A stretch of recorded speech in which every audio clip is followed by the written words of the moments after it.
ከፔንታጎን በኩል አፈትልከው የሚወጡ መረጃዎች ፕሬዚዳንት ዶናልድ ትራምፕና የጦር ሚኒስትሩ ፔት ሄግሴት ተጋጩ ብቻ ላይ የቆመ አይደለም። በኢራን ላይ የኒውክሌር ጦር መሳሪያ ጥቃት ለመሰንዘር ውይይት አድርጓል የሚል ጭምር እየሆነ መጥቷል። ለዚህም ነው ዓለም አዲስ አይነት አቶሚክ ቦምብ ጥቃት ስጋት ላይ ናት በሚል ባለሙያዎች ፍራቻቸውን እያስቀመጡ የሚገኘው። የቀድሞዋ የኮንግረስ አባል ማርጆሪ ቴይለር ግሪን ፔንታጎን እንዲህ አይነት ውይይት አድርጓል፣ ውጥኑም አለው ማለታቸው የሁኔታዎችን ወደ አደገኛ ውጥረት መግባት አደባባይ ያወጣ ያደርገዋል። ምንም እንኳን አሜሪካ እንዲህ አይነቱን ታሪካዊ አደገኛ የማይፋቅ የጦር ጥቁር ጠባሳ በሰው ልጅ ታሪክ ውስጥ ለመጀመሪያ ጊዜ በሂሮሺማ ከዛም በናጋሳኪ ያደረገችውን ለሶስተኛ ጊዜ በኢራን ላይ ትደግማለች ለማለት አዳጋች፣ ታሪኳም የከፋ እንዲሆን አትፈቅደም፣ በዓለምም የተጠላች ልትሆን አትሻም የሚሉ ሀሳቦች በአንድ በኩል ቢወጡም አደጋው ግን መልኩን የቀየረ ሊሆን እንደሚችል ቁልፏ ፖለቲከኛ ይፋ አድርጋለች። አቶሚክ ጦር መሳሪያን ለመጠቀም የሚያስችል ውይይት መደረጉን ያስታውስ ማርጆሪ ቴይለር ግሪን ዓለም ወደ ከፋው ግጭት ልትገባ እንደምትችልም ስጋታቸውን አስቀምጠዋል። የዋሽንግተን ባለስልጣናት በዚህ ጉዳይ ላይ ተወያይተዋል የሚለው ክስ የበረታ ከመጣና ምናልባትም አደባባይ ከወጣ ኒውክሌር ታጣቂ ሀገራት ራሳቸውን በኒውክሌር ጦር መሳሪያ ከመጠበቅ ተሻግረው ለመጠቀም አረንጓዴው ምልክት እንዳይሆነም ስጋት ያለባቸው በርካቶች ናቸው። የኒውክሌር ሳይንቲስቶች ይህን ጉዳይ በተለያየ መንገድ ለመግለጽ ይሞክራሉ። አዲሱ የኪዩባው ሚሳኤል ቀውስ በአሜሪካና በአንድ ያልታወቀ ሀገር ሊፈጠር እንደሚችል ጠቋሚም ያደርገዋል። የጥቅምቱ የ1962ቱ የአሜሪካና ሶቪየት የ13 ቀናት ውጥረት አይነቱ በዛቻ ሊጠናቀቅ እንደሚችልም ይነገራል። የአሜሪካ የስለላ አውሮፕላኖች የዛኗን ሶቪየት ህብረት ሚስጥራዊ የኒውክሌር ሚሳኤል ማግኘቱን ተከትሎ የተፈጠረ እንደነበርም የሚዘነጋ አይደለም። ከአሜሪካ ምድር 90 ኪሎ ሜትር ርቀት ላይ የተፈጠረው አደገኛው ሚሳኤል ቀውስ ቢሆንም በሰዓቱ ሞስኮና ዋሽንግተን ባደረጉት ንግግር የኒውክሌር ጦርነት ሳይቀሰቀስ መቅረቱ ይታወሳል። ዓለማችን ወደ ከፋው ጦርነት ልትገባ ስትል አድነዋታል ዋሽንግተንና ሞስኮ ቀስቃሾቹ እነሱም ሊሆኑ ቢችሉም በሚል ታሪክም መዝግቦላቸዋል። ዛሬ ላይ በአሜሪካና ኢራን መካከል ያለው ውጥረት ወደ አቶሚክ ቦምብ የመውሰድ አዝማሚያ ካለም ሁኔታዎች ከቁጥጥር ውጭ ይሆናሉ።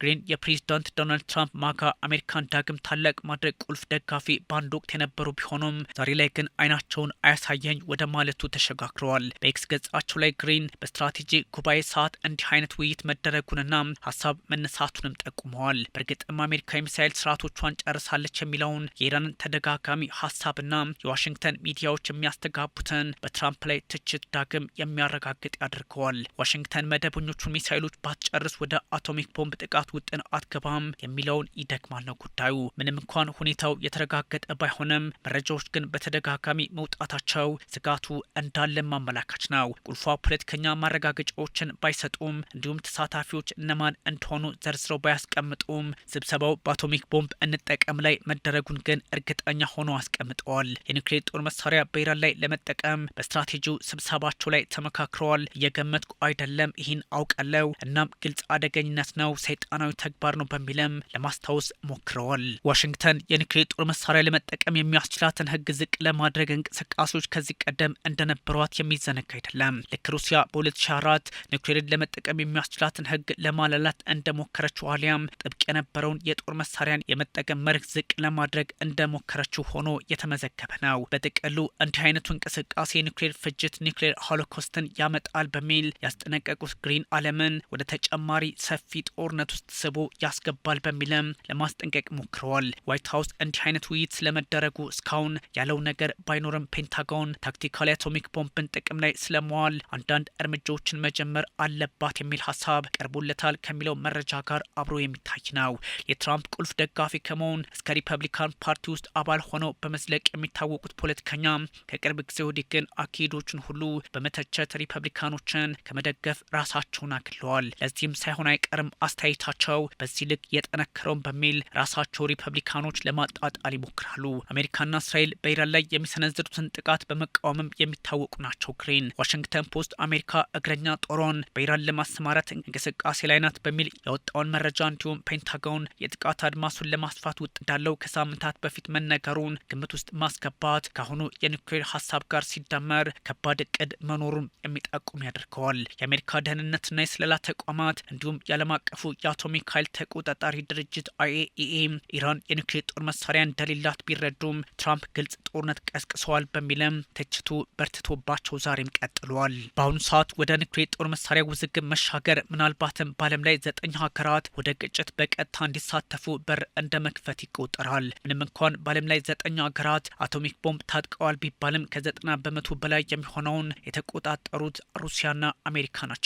ኒውክሌር የታጠቁ ሀገራት በሁለት ጎራ ውስጥ መሆናቸው ደግሞ ስጋቱን ከመቼውም ጊዜ በላይ የከፋ ያደርገዋል። ሩሲያ፣ ቻይና፣ ሰሜን ኮሪያ በአንድ በኩል አሜሪካ፣ ፈረንሳይና ብሪታንያ በሌላ በኩል ሆነው የቆሙ በመሆናቸው አደገኛውን ያከፈዋል። ፓኪስታን፣ ህንድና እስራኤልም በራሳቸው መንገድ የአቶሚክ ቦምብ ስጋት ሆነው ለዓለም የሚታዩ ናቸው። ያ ማለት እነዚህ ሀገራት በቀላሉ ይተኩሱታል ወይም ከስምምነት ውጭ ይሆናሉ። ኤንፒቲ ማለት አዳጋች ቢሆንም ሁኔታዎች ግን በዛ ልክ የሚቃኙ ናቸው። በዓለም ላይ ከ13 ሺህ በላይ የኒውክሌር ጦር መሳሪያዎች እንዳሉ ይነገራል። በአሁኑ ሰዓት ትራምፕ የፓሲፊክን ከባቢ ለፑቲንና ሺ አሳልፈው የሰጡ ይመስላል በሚል ትችቱ ሲበረታባቸው ደግሞ ወደዚህ አይነት አደገኛ የአቶሚክ ቦምብ ጦርነት የመግባት ውጥኖ አላቸው መባሉ ተጨማሪ ውጥረትን በአሜሪካ ፖለቲካ ውስጥም የፈጠረ ሆኗል። ፕሬዚዳንት ዶናልድ ትራምፕ ዩኤስኤስ ጆርጅ ዋሽንግተን የጦር መርከብን ወደ መካከለኛው ምስራቅ ዩኤስኤስ አብርሃም ሊንከንን ለመተካት የላኩበት አጋጣሚም ይሄኑ ይጠቁማል ይላሉ ተንታኞች። በኤዥያ ፓሲፊክ ለፑቲንና ለሺ ጂንፒንግ እጃቸውን እንደሰጡ ይቆጠራል። ፕሬዚዳንት ዶናልድ ትራምፕ የሚባለውም ከቀጠናው አስፈላጊነትና ዓለም አቀፋዊነት አንጻር እንደሆነም በሌላ በኩል ይነገራል። በዚህ አካባቢ አሜሪካ ከ350 ሺህ በላይ ጦር እንደምታንቀሳቅስ ይታወቃል። ከዛ ውጭም የፕላኔቷን 52 በመቶ የሚሸፍን ኃይሏ የሚንቀሳቀስበት ነው። ለዚህም ነው ትራምፕ ውጥረት ውስጥ ናቸው፣ እናም እርምጃቸው ሌላ ይሆናል የሚል ሀሳብም በስጋት መንገድ እየወጣ የሚገኘው። በዓለም ዙሪያ ከ750 በላይ የጦር ሰፈር አሜሪካ አላትና በቀላሉ ከባቢ ላይ ማለትም ፓሲፊክ ላይ እጅ ላትሰጥ እንደምችል ቢነገርም ግን አንዳንድ ሁኔታዎች ፈታኝ የሆኑባት መጥተዋል። በአሁኑ ሰዓት ወደ ኒውክሌር ቀውስ ለማምራትም እንዲህ አይነቱ ስጋት አለ የሚለውን ደግሞ በሌላ አቅጣጫ ያጠናክረዋል። ምንም እንኳን የአሜሪካ ጋዜጦች በዚህ ጉዳይ ላይ የማይሆን ሀሳብ ያነሳሉ፣ ጉዳዩን ለማባባስ ይሞክራሉ ቢባሉም ፍንጭ ሳያገኙ አያሰፉትምና ዓለማችን የኒውክሌር አደጋ ውስጥ እንደሆነች ደግሞ ለመገመት አዳጋች ላይሆን ይችላል። ፕሬዚዳንቱ መቼም የማያልቅባቸው ናቸው። ፕሬዚዳንት ዶናልድ ትራምፕ ሀገራቸው ከደቡብ ኮሪያ ጋር የምታደርገውን ወታደራዊ ልምምድ በከፍተኛ ደረጃ እንደምትቀንሰው መናገራቸው በሁለቱ ሀገራት መካከል በሲኦልና ዋሽንግተን አንዳች ክፍተት ሊፈጥር እንደሚችል ግምቶች እዚህም እዛም እየተበራከቱ ቀጥለዋል። በኮሪያ ልሳነ ምድር የሚደረገው ውጥረት እጅጉን እየናረ በመጣበት ሰዓት አሜሪካ ቀጠናው አጋሯ ደቡብ ኮሪያ ጋር ያላትን ወታደራዊ ግንኙነት ለመቀነስ አዝማሚያ ማሳየቷም ፖለቲካዊና ስልታዊ ትርጓሜው ከፍ ያለ መሆኑን ተንታኞች ያስቀምጣሉ። ሁኔታው እጅግ አስቸጋሪ ነው። የአሜሪካው ፕሬዚዳንት ዶናልድ ትራምፕ ሪፐብሊካኑ ከሰሜን ኮሪያው መሪ ኪም ጆንግን ጋር ያላቸውን ግንኙነት ይጠቅሳሉ። አሜሪካ ከደቡብ ኮሪያ ጋር በሚታቀዱት የጋራ ወታደራዊ ልምምዶች ደስተኛ እንዳልሆኑ መናገራቸውም ለሰሜን ኮሪያ አይናቸውን እያማተሩ ስለመሆኑ አመላካች ነው በሚል በርካታ መገናኛ ብዙሃን እየዘገቡት ይገኛል።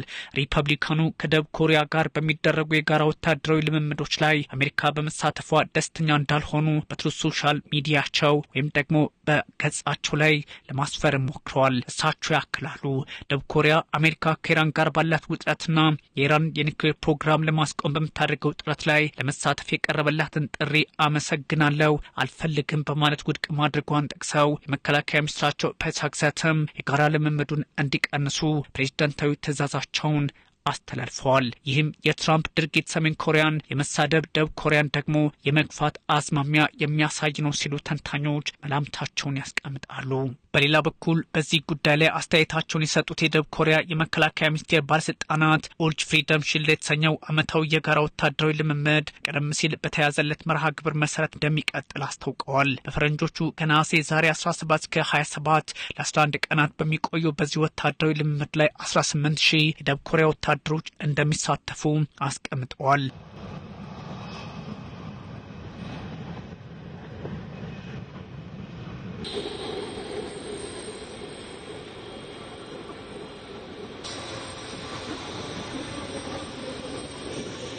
ልምምዱ የሰሜን ኮሪያን የኒውክሌርና የጦርነት ስጋት ለመመከት በየዓመቱ በሚካሄድ መደበኛ የጋራ ዝግጅት እንደሆነ ቢታወቅም አሁን ግን እጅግ አስቸጋሪ ስም እየተሰጠው ይገኛል። የኦልጂ ፍሪደም ሺልድ የደቡብ ኮሪያና አሜሪካ ጦር ኃይሎች በጋራ የሚያካሂዱት ዓመታዊና ሰፊ ወታደራዊ ልምምድ እንደሆነ በአደባባይ የሚታወቅ ነው። ይህ በኮሪያ ልሳነ ምድርና በአካባቢው የሚደረገው መጠነ ሰፊ ወታደራዊ ልምምድ የሁለቱን ሀገራት ጥንካሬ ለማሳደግ እንዲሁም የደህንነት ስጋቶችን ለመከላከል ያለ ያለመ መሆኑ ይነገርለታል። ኡርጂ ፍሪደም ሺልድ ዋና ከተማው ዋና ዓላማው በኮሪያ ልሳነ ምድር ሊከሰቱ የሚችሉ ወታደራዊ ጥቃቶችን መላ ማድረግ እንደሆነ ይነገራል። ለመከላከልና ለአስቸኳይ ምላሽ ለመስጠት የሁለቱን ሀገራት ወታደራዊ ዝግጁነት ማሳደግ፣ የአሜሪካና የደቡብ ኮሪያ ሰራዊት አብረው በሚሰሩበት ጊዜ የጦር ስልትና ቅንጅትን ማሻሻል፣ የመረጃ ልውውጥን፣ የጦር መሳሪያዎችን አጠቃቀም ለማጠናከር፣ የሳይበር ስጋቶችን መከላከል፣ በአካባቢው ሊሰነዘሩ የሚችሉ የማስፈራሪያና የትንኮሳ ድርጊቶችን በተለይም ከሰሜን ኮሪያ የሚመጡ ስጋቶችን ለመግታት የሁለቱን ሀገራት ጠንካራ ወታደራዊ ወዳጅነትና አቅም ማሳያ እንደሆነ የሴኡልና ዋሽንግተን ወታደራዊ ባለስልጣናት በተደጋጋሚ ያስቀምጣሉ። ፒዮንግያንግ እነዚህ የጋራ ወታደራዊ ልምምዶች ለወረራ የሚደረጉ ቅድመ ዝግጅቶች ናቸው በማለት ሁልጊዜም በጽኑ ስትቃወማቸውና ስታወግዛቸው ቆይታለች። ባለፈው ሳምንትም ሰሜን ኮሪያ የጋራ ልምምዱን በኮሪያ ልሳነ ምድር ላይ ውጥረትን የሚቀሰቅስ ነው በሚል ትንኮሳም በማለት ሀሳብ መስጠቷ ማውገዟም የሚዘነጋ አይደለም። የሰሜን ኮሪያ የውጭ ጉዳይ ሚኒስቴር ቃል አቀባይ ባለፈው ዓርብ በሰጡት መግለጫም የአሜሪካ የጃፓንና የደቡብ ኮሪያ ወታደራዊ ትብብር ወደ የኒውክሌር ኪዳን እየተቀየረ መሆኑን ለማስታወስ ሞክረዋል። ፒዮንግያንግ ለዚህ የደህንነት ስጋት አዲስ በሆነ የቅጣትና የመግታት እርምጃ ምላሽ እንደምትሰጥም አስጠንቅቀዋል። በቀጣዩ ቀን የትራምፕ ከኪም ጎን ለጎን ቆመው የተነሱትን ፎቶ በማህበራዊ ገጻቸው ላይ ያቀረቡት ሲሆን በዚህ የተወሰነ ምስል ላይ የወዳጅነት ስሜት የማይታይበት ገጽታ ቢኖርም ሁለቱ መሪዎች በጣም ጥሩ ግንኙነት እንዳላቸው ለመጻፍ በትሩ ሶሻል ሚዲያቸው ላይ ሞክረዋል። ትራምፕ በመጀመሪያው የፕሬዝደንትነት ዘመናቸው ከኪም ጆንጉን ጋር 3 ጊዜ መገናኘታቸው የሚዘነጋ አይደለም። ትራምፕ ከደቡብ ኮሪያ ጋር የሚደረጉትን የጋራ ወታደራዊ ልምምዶች ለማስቆም ሲሞክሩ ይህ የመጀመሪያው አይደለም። 3 ጊዜ ያገኟቸው እዛው ደቡብ ኮሪያና ሰሜን ኮሪያ ድንበር ላይ በመገኘት ወይም ደግሞ ከወታደራዊ ነጻ ቀጠናው አካባቢ በመግባት በሲንጋፖርና በቪየትናም እንደነበረ የሚዘነጋ አይደለም።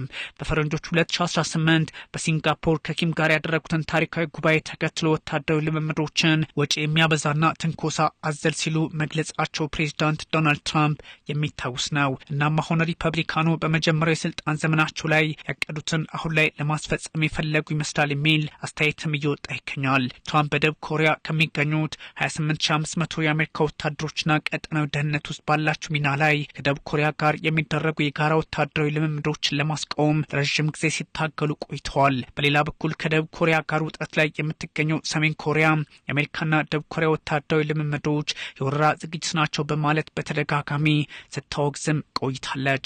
ከጥቂት ቀናት በፊት ተመሳሳይ የአጭር ርቀት ባሊስቲክ ሚሳይል ማስወንጨፏን ተከትሎ ፒዮንግያንግ ባለፈው ሳምንት ከምስራቃዊ የባህር ዳርቻ ወደ ጃፓን የምስራቅ ባህር ባሊስቲክ ሚሳይል በመተኮስ ቀጠናው ውጥረት ውስጥ ለመመከት ያለመ አዝማሚያ ማሳየቱን ቶኪዮና ሴኡል ማውገዛቸውም የሚዘነጋ አይደለም።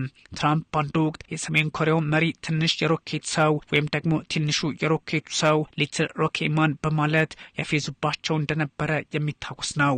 ፒዮንግያንግም በእሳትና መቅሰፍ እንደሚመቷት ዝተው የነበረበትን አጋጣሚ በርካቶች ያነሱታል። በአንጻሩ ኪም ጆንጉን ይህን የአእምሮ በሽተኛ አሜሪካዊ አዛውንት በእሳት እንገረዋለን ሲሉ ዝተው እንደነበረም ታሪክ በቅርቡ የሚያስታውሰውም ሆኗል። ይሁን እንጂ ሁለቱ መሪዎች በሶስት የመሪዎች ጉባኤ ላይ የተሳተፉ ሲሆን ትራምፕ ከኪም ጋር ደብዳቤዎችን ከተለዋወጡ በኋላ ፍቅር ወድቀናል ሲሉም ተናግረው ነበረ። ሆኖም እነዚህ ጥረቶች በሰሜን ኮሪያ የኒውክሌር መሳሪያዎች ወይም የባሊስቲክ ሚሳይል ልማት ላይ የተለያዩ ፖለቲካዊ ሂደቶችን ለመጠቀም ግድ ብሏቸው እንደነበረ አሊያም ምንም አይነት ለውጥ አላመጡም በሚልም ትችታቸውን አጠናክረው እንደነበረም የሚዘነጋ አይደለም። ትራምፕ ባለፈው እሁድ ስለ ሰሜን ኮሪያ በጎ አመለካከታቸውን ሲያንጸባርቁ በዚህ ሰዓት እንኳን ደቡብ ኮሪያ ከአሜሪካ እስራኤልና ኢራን ግጭት አንጻር የያዘችውን አቋም ጠቅሰውባታል። ትራምፕ ከኢራን ጋር እያደረጉ ባለው ጦርነት በርካታ ሀገራትን እንዲረዷቸው ጠይቀው የነበረ ቢሆንም አብዛኞቹ ፈቃደኛ ባለመሆናቸው ቁጣቸውን ሲያሰሙ መክረማቸው የሚታወቅ ነው። አሁን ላይ ደግሞ ደቡብ ኮሪያን ጥያቄ አልተቀበልሽም እናም በቃኝ አይነት ነገር ማሳየታቸውን ሰውየው ስሜታቸው እንጂ ምክንያት እንደማይገዛቸው ማሳያና ኩርፊያ ዘል መግለጫ ነው ሲሉ ተንታኞች ትራምፕን ያብጠለጥሏቸዋል። ይህን የትራምፕ መግለጫ ተከትሎ የሴኡል ባለስልጣናት ከዋሽንግተን ጋር ያላቸውን ግንኙነት ለማርገብ ውይይት እንደሚያስፈልግ ይናገራሉ። ፒዮንግያንግ ግን በጉዳዩ ላይ እስካሁን የሰጠችው አስተያየት የላትም። በሌላ በኩል ትራምፕ ከሰሜን ኮሪያ ጋር ያላቸውን ግንኙነት በማጠናከር የሩሲያና የፒዮንግያንግን ወታደራዊ ትስስር ለማላላት ፍላጎት እንዳላቸው በዋሽንግተን የሚገኘው የስትራቴጂክና ዓለም አቀፍ ጥናቶች ማዕከል የኮሪያ ፕሮግራም ኃላፊ ቪክቶር ቻ ሀሳባቸውን ያስቀምጣሉ።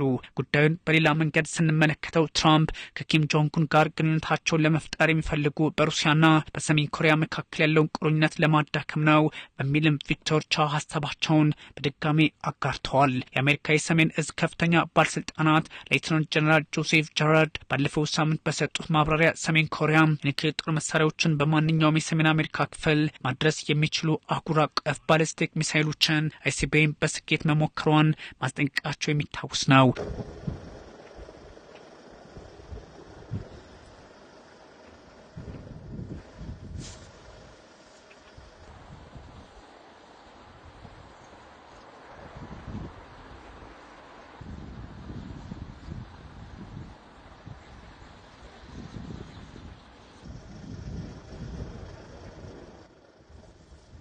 አሁን ደግሞ ትራምፕ ከሰሜን ኮሪያ ጋር ወዳጅነት ለመመስረት መፈለጋቸው በፔንታጎንና በዋይት ሀውስ ባለስልጣናት መካከል አለመግባባት ስለመኖሩ እንደ ማሳያ ተደርጎ ተወስዷል። በርካታ የፖለቲካ ተንታኞች እንደሚያስቀምጡት ከሆነ አሁን ያለው የምድራችን የፖለቲካ ስርዓት እዚህም እዛም የረገጠ በመሆኑ አንዳንድ መፍትሄዎችን ቆም ብሎ በመስራት ብቻ ማምጣት ይቻላል የሚልም ሀሳብ እንደዚሁ በመጋራት ላይ እንደሆነ በይፋ ተቀምጧል።